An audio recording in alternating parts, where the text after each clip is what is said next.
वो भी फर्स्ट आई है और ये भी फर्स्ट आए हैं। तो जो लेट हुआ तब भी अगले महीने के आखिर तक घर पहुंच जाएगा। और अरब लोग जाहिल होने के बावजूद इनका एहतराम करते थे। अल्लाह तबारक व तआला बाज़ जगहों पर और बाज़ औकात में नेकियों की कीमत बढ़ा देता है।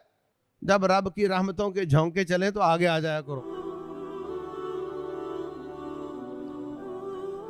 अल्हम्दुलिल्लाह रब्बिल आलमीन वस्सलातु वस्सलामु अला रसूलिहिल करीम। अऊज़ु बिल्लाहि मिनश शैतानिर रजीम। क़ाल अल्लाहु अज़्ज़ा व जल वल फज्र व लयालिन अश्र वश्शफ़्इ वल वत्र।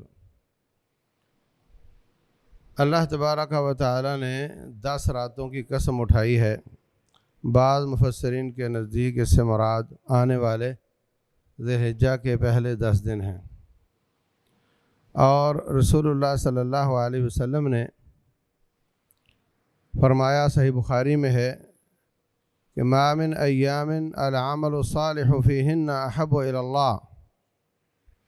सारे साल में ऐसे दिन नहीं आते कि जिनमें किया हुआ काम अल्लाह ताला को ज़्यादा महबूब हो ज़िलहिज्जा के पहले 10 दिनों से।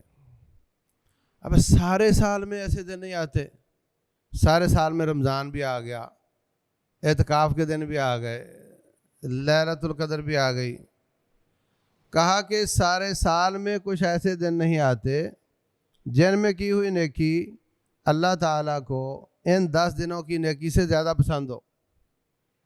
तो कितनी बड़ी बात है ये। हकीकत ये है कि क्लास में अगर 2 बच्चे 90% नंबर लेते हैं या 95% नंबर लेते हैं, दोनों ही क्लास में फर्स्ट आ जाते हैं,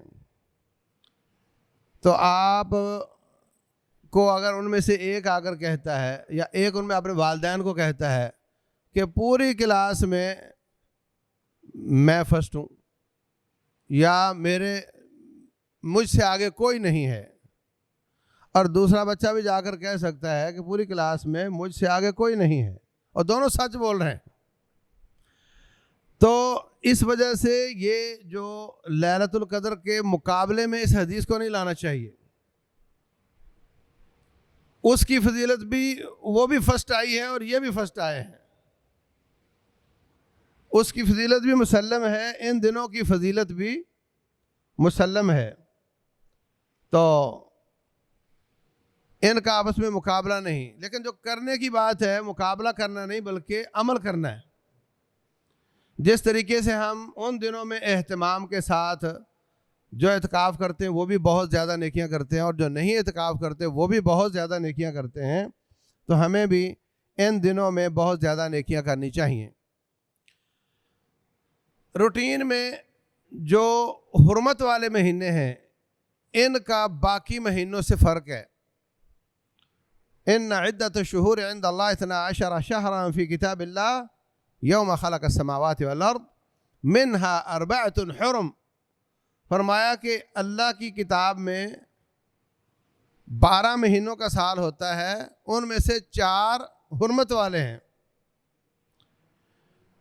अरब लोग आपस में लड़ते रहते थे, लड़ाइयों की वजह से सफ़र नहीं किया जा सकता था। आप सफ़र पे गए, रास्ते में आपको कोई भी मार सकता है, तो उन्होंने आपस में ये तय किया कि 1 महीना उम्रे के लिए और एक जो वस्त साल में हो, और 3 महीने हज के लिए, क्योंकि हज से आना दूर दराज से पैदल आना होता था और वापसी भी।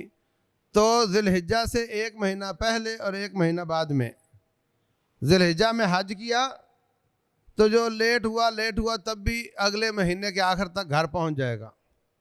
मैं आपको वो महीने याद रखने के लिए एक बात बता रहा हूँ ताकि आपको याद रहे कि वो कौन से हैं। 1 महीना ज़िलहिज्जा से पहले और 1 ज़िलहिज्जा का और 1 ज़िलहिज्जा के बाद, तो ये 3 महीने हुर्मत वाले हैं। और 1 महीना इनसे हटकर बिल्कुल साल के वसत में वो रजब है, वो भी हुर्मत वाला है। तो गोया कि साल में तिजारत के लिए और उम्रे के लिए और हज के लिए 2 चक्कर लगाना ये लोगों के लिए आसान हो गया। इसमें वो हुर्मत वाले हैं, इसमें जंग शुरू करना जायज़ नहीं। तो अब कोई शख्स भी इनमें उम्रे के लिए निकले, हज के लिए निकले, या किसी तिजारत के लिए निकले तो अपने आप को महफूज समझता था कि अब इसको कोई नहीं छेड़ेगा। और अरब लोग जाहिल होने के बावजूद इनका एहतराम करते थे। तो हुर्मत का माना होता है एहतराम। ये एहतराम वाले महीने हैं, इनमें जंग शुरू करना जायज़ नहीं। पहले अगर दुश्मन ने हमला कर रखा है तो उसका जवाब देना और दिफा करना जायज़। दूसरी बात ये कि जंग के अलावा जो जमाअती जंग या हुकूमती जंग या इनफरादी जंग या ख़ानदानी जंग है, इसमें भी हमें सोचना चाहिए कि हम इन हुर्मत वाले महीनों का ख़ास तौर से एहतमाम करें, इनका एहतराम करें और इनमें अगर पहले से जंग या लड़ाई नाराज़गी उसको ख़त्म करने की कोशिश करें। और इन महीनों में हमें एहसास होना चाहिए कि ये महीने शुरू हो चुके हैं और हम किसी से लड़ाई ना करें। अगरचे सारे साल में नहीं करनी चाहिए, लेकिन इन महीनों का खुसूसी एहतमाम करना चाहिए, सुलह सफाई के काम करने चाहिए।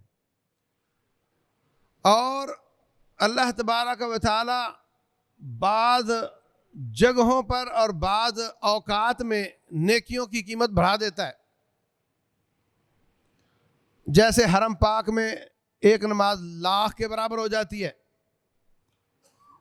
तो बाद जगहें बाबरकत हैं और बाद औकात बाबरकत हैं। उन बाबरकत जगहों में जाना हर एक के बस की बात नहीं, तो अल्लाह ताला बाद औकात को बाबरकत बना देता है ताकि औकात तो हर जगह ही आ जाते हैं, तो सबको उनमें नेकी करने का मौका मिल जाए। तो ये जो महीने और ख़ास तौर से ज़िलहिज्जा के पहले 10 दिन हैं, ये उन औकात में से हैं जो बहुत ही बाबरकत और बहुत ही जिनमें नेकियों का वज़न बढ़ जाता है और हमें उनमें क्वालिटी भी अच्छी करनी चाहिए। अल्लाह भी नेकियों का वज़न बढ़ा देता है और क्वांटिटी भी ज़्यादा करनी चाहिए, नेकियां ज़्यादा से ज़्यादा करनी चाहिए। सदका खैरात, नमाजें, रोज़े और ख़ुसूसन जो ज़िलहिज्जा के दिन हैं इनमें रोज़े और ख़ुसूसन जो अरफात के दिन का रोज़ा है उसका खुसूसी एहतमाम। रसूलुल्लाह सल्लल्लाहु अलैहि वसल्लम फरमाते कि मुझे उम्मीद है कि अरफात के दिन के रोज़े से 2 साल के गुनाह अल्लाह ताला माफ़ फरमा देता है।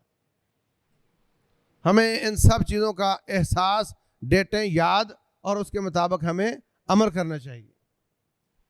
जिस तरीके से रमज़ान में हम हसास हो जाते हैं और बाकी मसरूफियात कम कर देते हैं, नेकियों में ज़्यादा आगे बढ़ने की कोशिश करते हैं, ऐसे ही हमें इन दिनों में ज़्यादा आगे बढ़ने की कोशिश करनी चाहिए। फिर वो बात शुरू हो जाएगी कि अरफात के दिन का रोज़ा कौन सा है। तो मैं कहता हूँ हदीस को समझने में जहाँ इख्तिलाफ हो वहाँ अल्लाह तबारक व तआला सख्ती नहीं करता। अगर किसी आलिम दीन को 9 ज़िलहिज्जा पाकिस्तान के हिसाब से अरफात नज़र आती है, अल्लाह ताला उसके भी 2 साल के गुनाह माफ़ कर देगा। और अगर किसी को वो दिन समझ आता है जिस दिन हाजी अरफात में होंगे और वो पाकिस्तान की 8 तारीख होगी, उसका रोज़ा रखने से भी इंशाअल्लाह रब्बुल जलाल उसकी सोच और समझ के मुताबिक 2 साल के गुनाह अल्लाह ताला उसके माफ़ कर देगा। लेकिन हमें बहाने बनाने चाहिए अल्लाह ताला की माफ़ी के।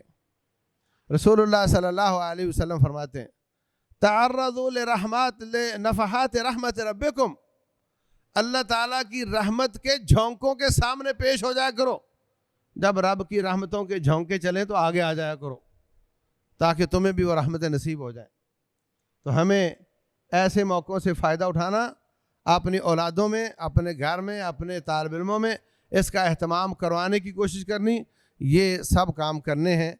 अल्लाह तबारक व तआला जैसे फ़ज़ल करता है ऐसे दिन लाकर ऐसे ही हम पर फ़ज़ल करे, तौफ़ीक देकर अल्लाह अमल की तौफ़ीक दे। वल्लाहु आलम व सल्लल्लाहु वसल्लम व बारक अला नबीना मुहम्मद।